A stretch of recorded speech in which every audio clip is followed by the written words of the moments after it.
تو رسول کی ختم نبوت پہ جو ڈاکہ ڈالے گا یا جو اسلام دشمنی کرے گا آپ کو اس سے نفرت ہوگی نہیں. جب ہوگی نہیں تو پھر آپ جو باتیں کر رہے ہیں اپنے حساب سے صحیح کر رہے ہیں. قادیانیوں کا جو مسئلہ ہے اسے دوسرے غیر مسلموں پہ قیاس نہیں کیا جا سکتا.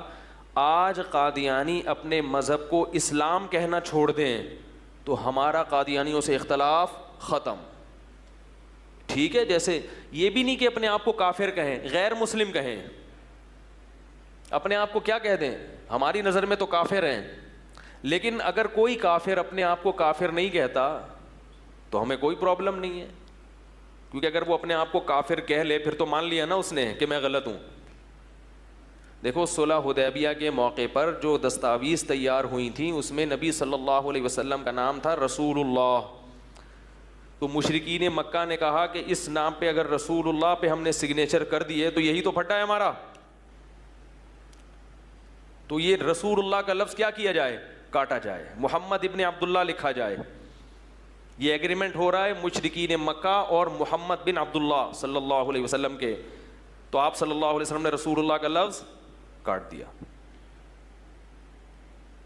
اس لیے کہ بھائی ان سے تو پھٹا ہی ہے, اگر وہ اس کو مان لیں تو یہ کاٹنا اس کی علامت نہیں ہے کہ آپ نے معاذ اللہ رسالت کا انکار کر دیا, بلکہ اس لیے کہ ہم غیر مسلم پر اتنی ہی بات کر سکتے ہیں جس کو وہ تسلیم کرتا ہے.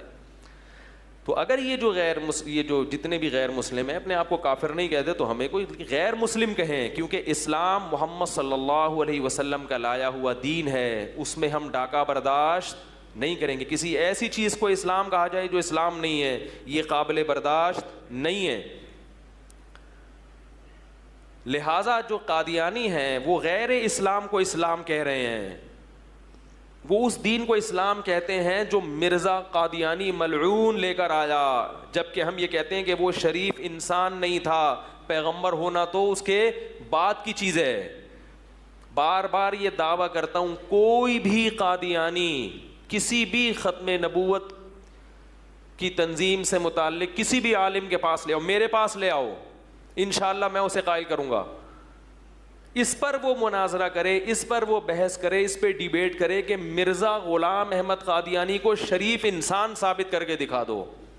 شریف انسان, نبوت سے پہلے کیا ہے شرافت. آپ صلی اللہ علیہ وسلم نے جب نبوت کا دعویٰ کیا تو آپ نے پہلے کیا کہا کہ کبھی مجھے جھوٹ بولتے ہوئے دیکھا تم نے, بتاؤ میں کیسا ہوں. لوگوں نے کہا آپ صادق اور امین ہیں. پہلے اپنا اچھا انسان ہونا ثابت کیا جاتا ہے, نبوت اس کے بعد کی چیز ہے.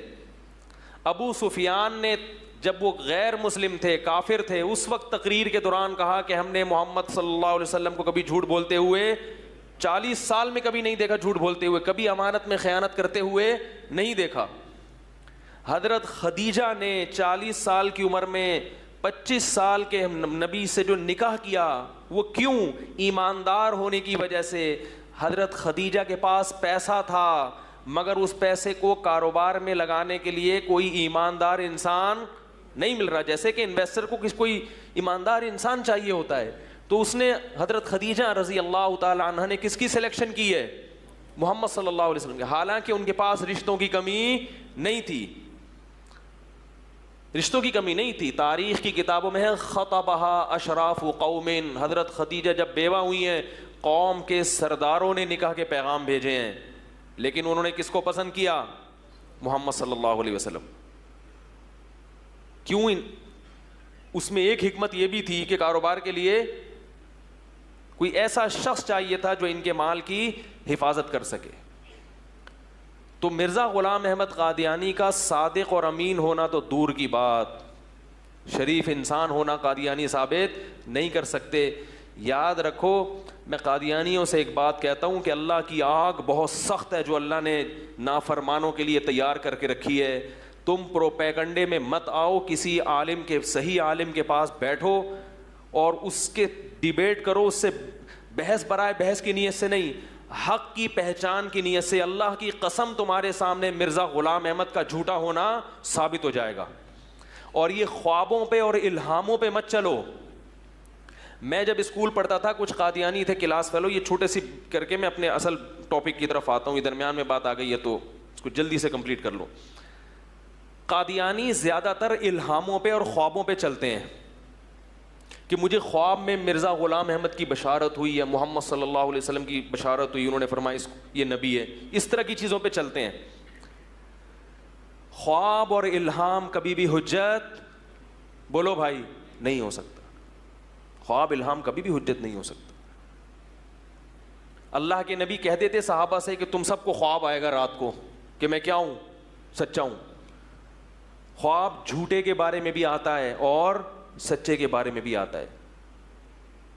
اسلام میں خواب نبوت کا 46واں حصہ ہے, عین نبوت نہیں ہے. 46واں حصہ بہت اس میں جو حقیقت ہے وہ بہت سمٹ کے تھوڑی رہ جاتی. کبھی کبھار سچے خواب بھی آ جاتے ہیں مگر خوابوں پہ کبھی بھی شریعت کا مدار نہیں ہوتا. یہ شیطان کی طرف سے بھی ہوتے ہیں خواب. گراؤنڈ ریئلٹی کو دیکھ کر فیصلہ کیا جاتا ہے. کبھی بھی خوابوں کی بنیاد اور الہاموں کی بنیاد پہ شریعت کے مسائل چینج نہیں ہوتے. ایک آدمی کا دلائل کی دنیا میں جھوٹا ہونا ثابت ہو گیا, روزانہ خواب میں فرشتہ آ کے کہے نا یہ سچا ہے, آپ کبھی بھی اس کے ساتھ کاروبار نہیں کرو گے. آپ بولو گے فلاں کے پیسے بھی لے کے بھاگا, فلاں کے بھی لے کے بھاگا, فلاں کے بھی لے کے بھاگا, تو میں خواب کی بیس پر 1 کروڑ اس کے حوالے کر دوں, ایسا کبھی بھی نہیں کرو گے آپ. تو خوابوں کی بیس پر اپنا پیسہ کسی کے حوالے نہیں کیا جاتا. کسی جھوٹے کو سچا نبی کیسے مان لیا جاتا ہے بھائی؟ کیونکہ میں قادیانیوں کے ساتھ اٹھا بیٹھا ہوں بچپن میں, مجھے اندازہ ہے کہ یہ کن چیزوں کو فوکس کرتے ہیں. خواب الہام, خواب میں سویا تو مجھے یہ آ گیا, میں اٹھا تو پورا دین اس پہ چل رہا ہے. اور ہمارے ہاں بھی بہت سے بدعتیوں کا دین خوابوں اور الہاموں پہ چل رہا ہے. حضرت جی آئے تھے مجھے خواب میں, حضرت جی نے یہ بولا, حضرت جی نے وہ. میں کہا تو اللہ کا واسطہ تو سو جایا کر آرام سے. بہوؤں کو خواب میں سانسیں چڑیل بن کے نظر آ رہی ہیں, کہتی ہیں سچا خواب ہے, کیونکہ سانس کیا بن کے نظر آئی ہے, چڑیل. اور ساس جب سوئی تو بہو اس کو سانپ بن کے نظر آئی خواب میں. وہ اٹھ کے کہتی میں تو پہلے ہی کہہ رہی تھی یہ سارا مسئلہ کہاں سے ہو رہا ہے, یہاں سے ہو رہا ہے. میں کہتا ہوں اللہ کا واسطہ, بہو سے کہتا ہوں تو کہ تم اپنی ساس کو چڑیل سمجھتی ہو, لہذا خواب میں وہی آئے گا جو دن میں دماغ میں گھسا ہوتا ہے. اگر اس کو خیر خواہ سمجھو تو وہ فرشتہ بن کے آئے گی, فرشتہ.